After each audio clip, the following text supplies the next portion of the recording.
What is up, everyone? Welcome back to the trading world. Today is September 18th, 2025, and I'm going to be reviewing all kinds of trades you could have taken today. So if you guys like that type of content, definitely consider subscribing, leaving a like, following me on X, and checking out my completely free trading Discord. The link to that is in my bio. Guys, I cover these trades every single day for you, so that way you guys don't have to put in any work, and you guys can just watch and relax. So hopefully you guys enjoy these. So, first up, we had amazing price action today, guys. Genuinely amazing price action. And we haven't had price action this good in a long time, and you're wondering what I'm talking about. I'm going to pull up the charts, and I'm going to show you exactly what I mean. We had beautiful opportunity during the 950 to 1010 macro. Price action was super clean during this time. If I go to the 1 minute chart, check this out. We had, let's get rid of all this. So we had a 15-minute gap here, right down here at this low. Then we end up getting a SMT with this low. So that's where S&P makes a lower low and NASDAQ makes a higher low. So we actually have S&T with this low.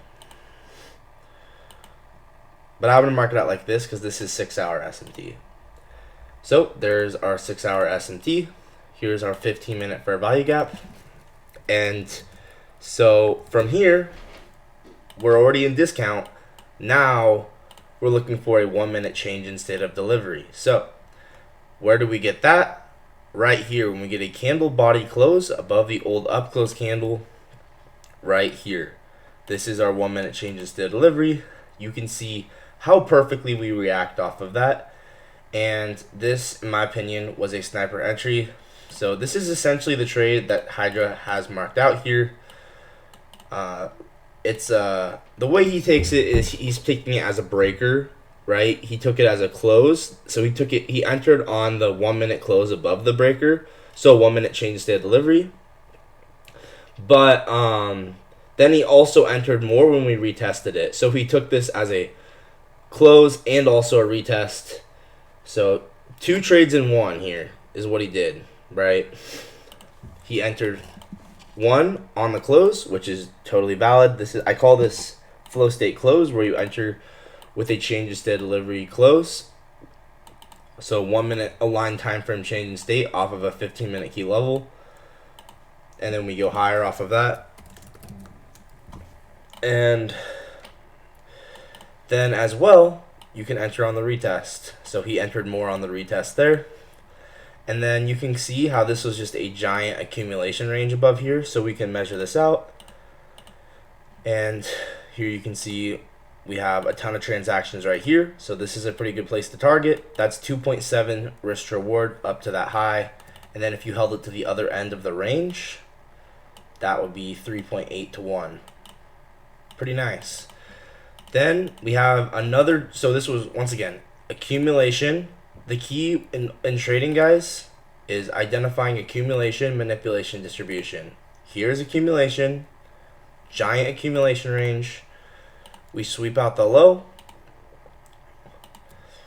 and this is manipulation. And then from here, we get a line time frame change in state of delivery. We retest it, and then we deliver higher. See how perfect this was? Very, very clean trade. So once again, accumulation, manipulation, distribution. Then as well, a trade that I really wanted to take that I hesitated on, and this is something important that I need to talk about because I've never talked about it before on my channel, and it's actually very, very important. It's that we need to make sure we have a plan for calculating risk, and we need to be able to do it in a efficient amount of time. Whether that's you could get, I think there's copy traders out there that you can copy trade across prop firms. I don't know them yet. I haven't used them, but I know that there's people who have those. I haven't figured that out yet. So I'm having to manually copy my risk, and then I have different accounts with different prop firms, and I have to basically convert the contracts to all those different prop firms before I enter, and it can be very, very confusing. And so this is one of those things in trading that no one really talks about, and it's kind of like, why not? Why don't we talk about this kind of stuff? Because it's a part of the game, guys. If we can't calculate our risk, it's going to affect whether we can take a good trade. So the trade I wanted to take was, we had the first presented for value gap right here. You can see that this is the first gap that forms after 930. Bang, bang, bang. We inverse this right here, meaning we get a candle body close above the old fair value gap there. That would be your entry. So first presented fair value gap gets inversed right there. And then I was just going to target this accumulation range, and then I was going to have stop loss like here. And this would have been a nice 1.5 to 1, and then if I left runners, they would have gone to 2 to 1. But I hesitated, right? I hesitated because I wasn't sure about my risk, and that's something that I learned from today, is I need to make sure that when I take a trade, I can convert the risk as fast as possible. And so that's something that I wanted to share with you guys, is make sure when you take a trade, you have a plan for how you're going to convert it. For me, it's mental math, right? I'm taking this number, which is how many micro contracts on my personal account to buy. So you can see it's not even the full one. And then I'm multiplying it by the amount of accounts I have with Top Step and Apex. It's not super easy, but that's just the way I decided to do it. You guys got to figure out your own way to do it, and yeah, but that's how I'm doing it. Then yeah, anyway, we go higher here. We continue. We hit max extension. Fourth standard deviation hit perfectly, right? Bang. And yeah, very, very nice AMD. Right, this was the trade I wanted to take really, really badly, was this first presented for value app getting inversed. You'll note how we rejected it first, and then we come back up and inverse it. This is going to be really high probability when this happens, right? Because, you know, everyone who went short too early from this first presented for value gap, their stop losses are above this, right? So we inverse this, you know that there's going to be a lot of stop losses above here. And so we inverse it, we deliver higher. Then I'm just going to go through quick screenshots of other opportunities, right? This was also a 2022 model. Same exact thing, liquidity sweep. Instead of a change in state, we have a break of structure here. Pretty obviously, right? Liquidity sweep, break of structure, and then retracement into a fair value gap in discount of the displacement. Once again, guys, it's crazy how much opportunity there is in these markets when you really start to actually look and open your eyes. But liquidity sweep, all the requirements are for 2022 model are liquidity sweep, break of structure, retracement to a fair value gap in discount, or technically I've noticed it doesn't even have to be in discount, but a lot of time it's higher probability when we at least come back to equilibrium of the displacement leg, and then bang, all the way up to the other side of the range. So very, very cool. Then I'm going to go over trade Justin took, which I also marked out essentially the exact same trade, and I didn't even know that he had taken this trade today, so that was kind of cool. In my back testing, I marked out this trade. I'm guessing he might have marked this out as a gap. Personally, I marked this out as a 5-minute breaker block. That was my key level that I used. We got a sweep of liquidity, and then 30-second change to the delivery, and lower. At least his trade might have been slightly different, but it's the same exact concept, right? We had here, I'll show you the way I marked it up. We had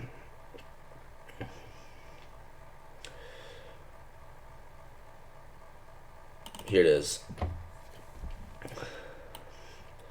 So we had a 5-minute breaker off to the left of the screen. You can't really see it. I'll pull it up in just a second. But we range, then we get market open. I believe right here. We come up, we sweep the high into the top of the breaker, which also taps equilibrium. And then we get this violent close lower, which gives us 30-second change of state delivery. So I'm guessing Justin took a 15-second change of state delivery instead, which is, you can align 15-second with the 5-minute, I guess. Either the 30-second or the 15-second, whichever you want to do. And I aligned the 30-second here. And for me, according to my back testing, any limit order between the wick and the body is going to be a valid entry. So I don't even have my entry all the way up at the change in state because we had such good momentum. And then I put my limit order here, stop above the bodies here, and then I just target these relatively equal lows, just a little past it. This is how I would have taken the trade. You can see Justin takes it a little bit differently. He takes it as a 15-second change of state of delivery off of the 5-minute breaker or whatever. He might have used the gap. Either way, it doesn't really matter. It's still a accumulation, manipulation, 15-second change to delivery, and then they run to these relatively equal lows. That's the key. So 5-minute, once again, 5-minute aligns with the 30-second or the 15-second, you pick. And then 1 minute aligns with the 15-second or the 5-second. Same thing, you pick. So that's just what I've noticed when you went back testing. You're going to have to validate that on your own. But, yeah, those were the main opportunities for the day that I really liked. This video is probably going to be a little shorter because, it doesn't need to be long. I just wanted to make it and get it out for you guys. So, and then here we get my first strike model where we have the first presented for value gap. It gets inversed.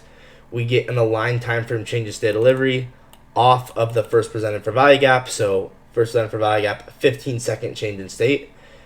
And imagine if you could just freeze time here and you see this. This is high probability. You know what I mean? You see this, you're like, yeah, we're going to deliver higher. Enter right there. And then we deliver up to that fourth standard deviation. Once again, there was a giant liquidity pool over there. And then finally, to top it off, so to show you guys the 5-minute breaker, just so you guys have an idea of what I was talking about, we had these series of down close candles. That's the 5-minute breaker. Mark this out like this. Or you can mark it out as the lowest one. Personally, I would mark it out like this. Actually, you know what? Justin definitely marked this out as a 5-minute gap. Either one is valid. It's a 5-minute breaker block. See these down close candles before the move up and then back lower. This is a breaker and then also a fair value gap overlap with each other. So 5-minute breaker and fair value gap. Then we drop down to either the 30-second or the 15-second, and now we have low time frame accumulation, manipulation, and then distribution lower. And yeah, there were a couple other trades, but for the most part, I think that about covers it. And then the way Justin took this, once again, is Justin took this on a 15-second change in state, and he takes that right here. So great job, Justin. And yeah, hopefully you guys found this valuable. I'm probably going to end it here. Once again, I don't think these need to be perfect.